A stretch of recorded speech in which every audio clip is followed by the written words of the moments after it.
హైదరాబాద్ సరూర్ నగర్లో పేలుడు కలకలం రేపింది. ఈ ఘటనలో ఓ ఇంటి గోడలు ధ్వంసమయ్యాయి. రిటైర్డ్ బ్యాంక్ ఉద్యోగి దేవేందర్ ఇంట్లో ఈ పేలుడు సంభవించింది. పేలుడు ధాటికి ఇంటి గోడలు, తలుపులు, కిటికీలు దెబ్బతిన్నాయి. ఇంట్లోని సామాన్లు చెల్లాచెదురుగా పడిపోయాయి. దీంతో స్థానికులు భయాందోళనకు గురయ్యారు. ప్రమాదంలో ఎలాంటి ప్రాణనష్టం జరగలేదు. ఇంట్లోని గ్యాస్ సిలిండర్లు, ఫ్రిడ్జ్, గీజర్తో పాటు ఇతర ఎలక్ట్రానిక్ పరికరాలను పరిశీలించగా అవన్నీ సురక్షితంగానే ఉన్నాయి. ప్రాథమిక సమాచారం ప్రకారం కిచెన్లో గ్యాస్ లీక్ కావడం వల్లే ఈ ఘటన జరిగినట్లు తెలుస్తోందని పోలీసులు తెలిపారు. అయితే ఘటనకు గల ఖచ్చితమైన కారణాలను నిర్ధారించేందుకు పోలీసులు, సంబంధిత అధికారులు అన్ని కోణాల్లో దర్యాప్తు కొనసాగిస్తున్నారని చెప్పారు.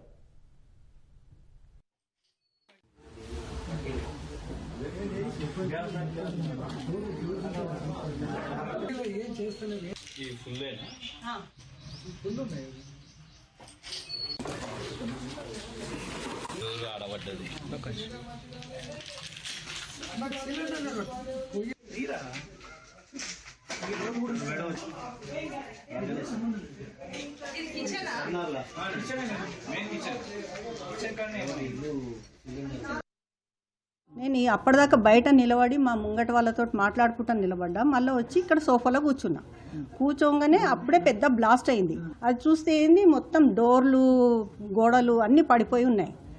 అది సిలిండర్ పేలింది అనుకున్నాను, కానీ సిలిండర్ ఇంటాక్ట్ ఉంది. సిలిండర్ పేలలేదు. ఒక సిలిండర్ అయితే ఇప్పుడు రన్నింగ్లో ఉంది, ఒకటి 2 పక్కకున్నాయి. నాకేం అర్థం కాలేదండి. ఫ్రిడ్జ్ అడ్డం పడింది. ఫ్రిడ్జ్ బాగానే ఉంది, ఇంటాక్ట్ ఉంది. ఆ అల్మారీ కూడా ఇరిగిపోయింది ఆ గోడలతోటి. ఆ గోడలు, అంత పెద్ద గోడలు ఎట్లా పడ్డాయో అదే అర్థమవుతలేదు, ఎట్లా బ్లాస్ట్ అయిందో అది.